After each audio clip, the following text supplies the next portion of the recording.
The wind rolled down from the canyon with a dry whisper, tugging at the loose shutter by the kitchen window. Jonah Callan barely noticed. He was standing at the sink, rinsing a coffee mug, his movements slow and practiced, his gaze fixed somewhere beyond the glass. The land beyond the fence was pale with frost, the pasture brittle and quiet. He'd worked it for years, just him and the horses, and it had grown used to silence. So had he.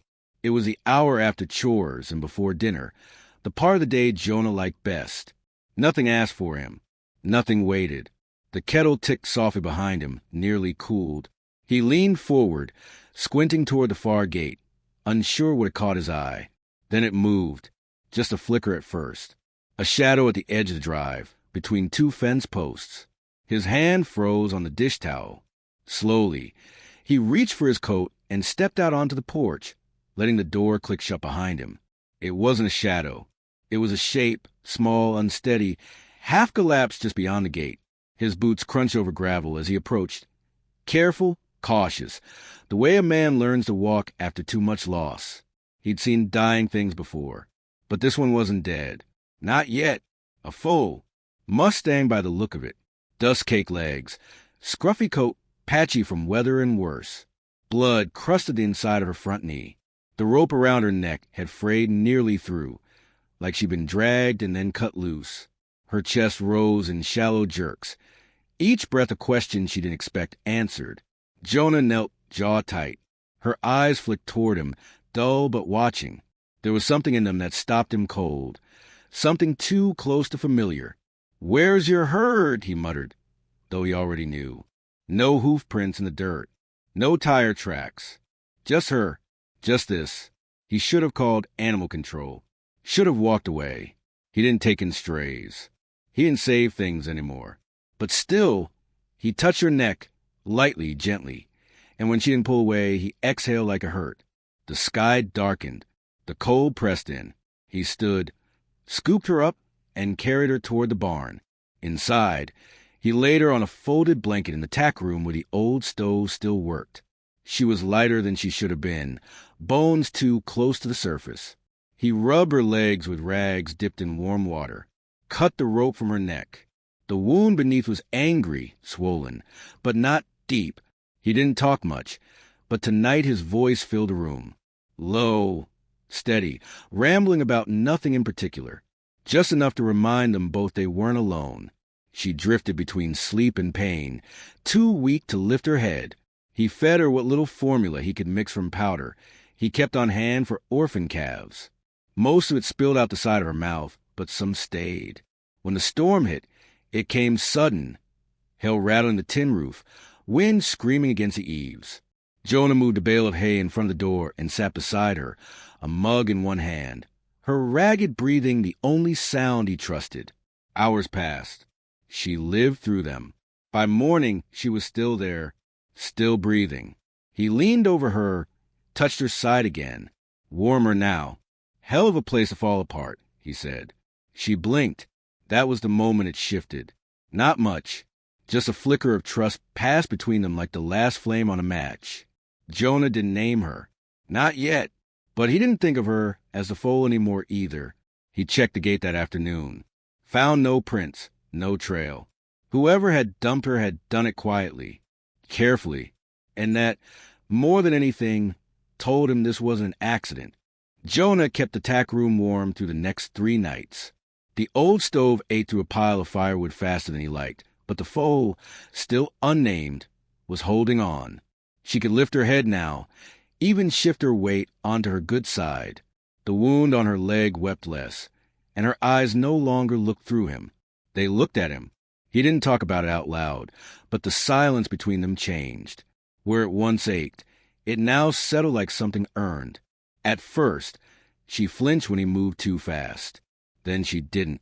When he cleaned or wound, she let her nose rest against his forearm. She began to follow his voice with her eyes. A connection, fragile and new, had begun to form, wordless, built on the simple fact that neither of them had run. On the 4th morning, she tried to stand on her own, her legs folded beneath her like wet twigs, but she grunted once frustrated and tried again. Jonah knelt beside her and braced a hand under her shoulder. This time she made it halfway before toppling gently onto his knee. "That's better," he said, brushing the straw from her side. "You've got fire." He almost said Ember, but the name caught his throat and stayed there. Later that day, Lainey showed up. She worked part-time at the local rescue clinic and was the closest thing Jonah had to a friend. She knocked once before letting herself into the barn, hands already gloved, hair tied back, eyes scanning. "I figured you'd call by now," she said as she knelt beside the foal. "I didn't want to crowd her," Jonah answered. Lainey arched an eyebrow. "You've got her sleeping in the tack room." He grunted. "It's warm." She began her examination and practiced silence. When she reached the neck, her fingers paused. She parted the hair carefully. Jonah leaned in. "You see it?" The mark was faint, half-healed but unmistakable. A crude brand, not freeze-marked like a government-regulated Mustang, but burned in with something rough and hot. A jagged H, crooked and shallow. "Jesus," Lainey whispered. Whoever did this meant for her not to be found. She was left at my gate. "That's not a rescue," she said. "That's a warning. Or a dump job. Either way, she's lucky you saw her." Jonah didn't respond. His jaw worked slightly, like chewing on words he wouldn't say. Lainey watched him a moment longer, then softened her tone. "She's going to make it, but she'll need supplements. Antibiotics for the leg. And she's not going anywhere until she puts on another 20 pounds. He nodded. "I'll cover it." Lainey started packing up. "You keeping her?" The question hung in the air. "She's not mine," he said finally. "That's not what I asked." He looked at the foal. She was dozing now, her ribs moving in slow rhythm, her ears twitching at the sound of the wind outside. "I don't know yet," he admitted. Lainey paused at the door. Sometimes not knowing is just what comes before yes. She left without waiting for an answer. Jonah stayed a long time beside the foal. The wind scraped against the walls, but the tack room held steady. He listened to her breathing, watched the way her nose twitched as she dreamed. That night, after dinner, he pulled an old photo album from the drawer beneath the kitchen sink. He hadn't opened it in years. The pages smelled like dust and time. He found the photo he was looking for, without needing to flip twice. His daughter, Hannah, standing barefoot in pasture, a filly pressed close to her side. They'd called that one Daisy. She'd been wild, unbroken, terrified of everything, until Hannah whispered to her in that soft, impossible way. She would have loved this foal. Jonah closed the album and didn't open it again. The next morning, he was carrying a bucket of warm mash toward the barn when he heard something strange. A sound that didn't belong, light, rhythmic, soft. He opened the door and stopped cold. The foal was standing, all the way up, legs trembling, neck arched, tail flicking slowly as she shifted her weight from one hoof to the other. She looked at him, really looked, and let out a sound so small and hoarse it could barely be called a whinny. Jonah froze. Then he smiled, the kind that barely lifted the corners of his mouth, but pulled something loose inside his chest. "Well," he said, "look at you." He stepped closer. She didn't move, just waited, steady now, ears pricked. And finally, as the sun broke over the edge of the ridge and spilled light across the stall floor, Jonah said out loud, "Ember." The name fit her like breath. The days turned longer, the frost lifting from the fence post by mid-morning. Ember gained strength in small but steady ways, standing without Jonah's hand at her side, finishing each bottle he warmed for her, even nosing curiously at the tack hung on the wall. Her coat began to thicken, patches of soft chestnut emerging beneath the dust-colored roughness. She still limped slightly, but the limp no longer stopped her. Jonah started leaving the stall door cracked so she could look out. Sometimes she'd take cautious steps beyond it, sniffing the straw-scattered walkway. He stayed nearby, tools in hand but mostly unused, pretending he had other things to do. He didn't. He just wanted her to feel the air, to remember that the world extended beyond pain. One afternoon, while hammering a loose board on the corral fence, Jonah heard a sound that made his shoulders stiffen. Not the usual barn creaks or distant hawk calls. This was the low growl of tires on gravel. A truck, slow-moving, approaching the main road. No one came out this way unless they were lost or intentional. He set the hammer down and walked toward the front gate. The vehicle didn't stop. It coasted past the drive, a beat-up flatbed with no plates, one headlight dimmer than the other. The driver wore a bald cap, face hidden behind glare. He didn't look over, but he didn't have to. Jonah felt it, a knowing in his gut. This wasn't random. When he returned to the barn, Ember was standing with her head high, ears pointed toward the road. She hadn't made a sound, but her body was taut, tense, alert. Jonah rubbed her shoulder gently. "Yeah," he said. "I saw it too." That evening he checked the gate. There were fresh tracks in the dirt, deep ones, newer than his own. Someone had driven close, then turned off before reaching the house. Watching, measuring, Jonah kept a rifle over the door. It had been years since he'd needed it for anything more than coyotes. Still, he pulled it down, cleaned it slowly, and set it within reach. The next day, Lainey stopped by with a new round of antibiotics and a salt block. She found Jonah mending fence posts, Ember trailing behind him like a lanky shadow. "She's following you," Lainey said, surprised. "Started this morning." Lainey crouched to examine Ember's leg. "She trusts you now." Jonah didn't answer. After a pause, she asked, "You notice anything strange lately?" He hesitated. "Truck passed by yesterday. No plates. Slowed at the gate." Lainey looked up, brows drawn. "Did you call it in?" "I didn't have a face. Nothing to report."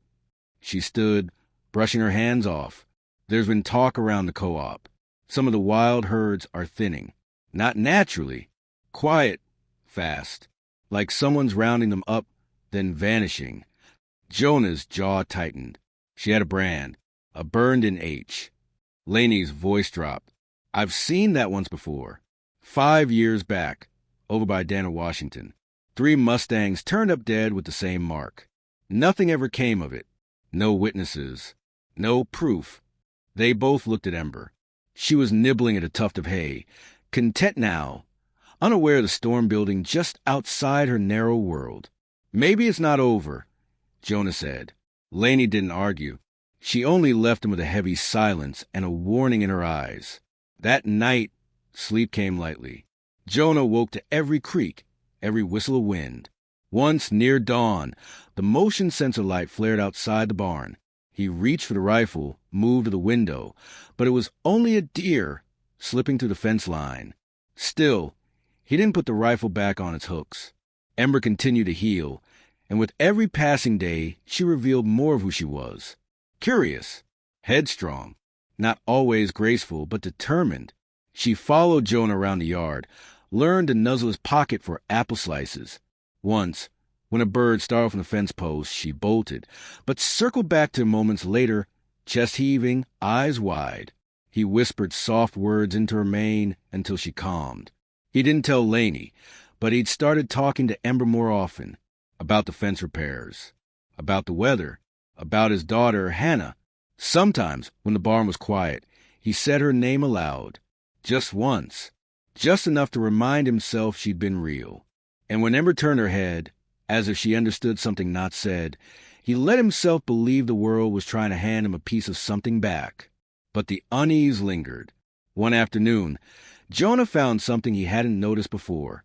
Near the eastern fence, just beyond the bend in the creek, a small coil of rope half buried in leaves. It matched the frayed end he'd cut from Ember's neck. Only this piece was newer. No rot, recently dropped. He stood there for a long time, staring into the woods.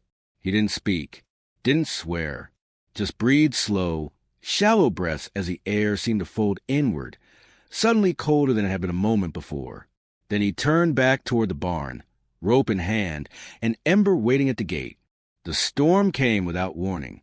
One moment the sky hung pale and still, the next it cracked open with wind that howled across the valley, snapping branches and rattling every loose hinge on the ranch. Jonah had just finished covering the feed bins when he felt it. Pressure dropping fast, air growing electric. The horses in the south pasture began to circle, restless.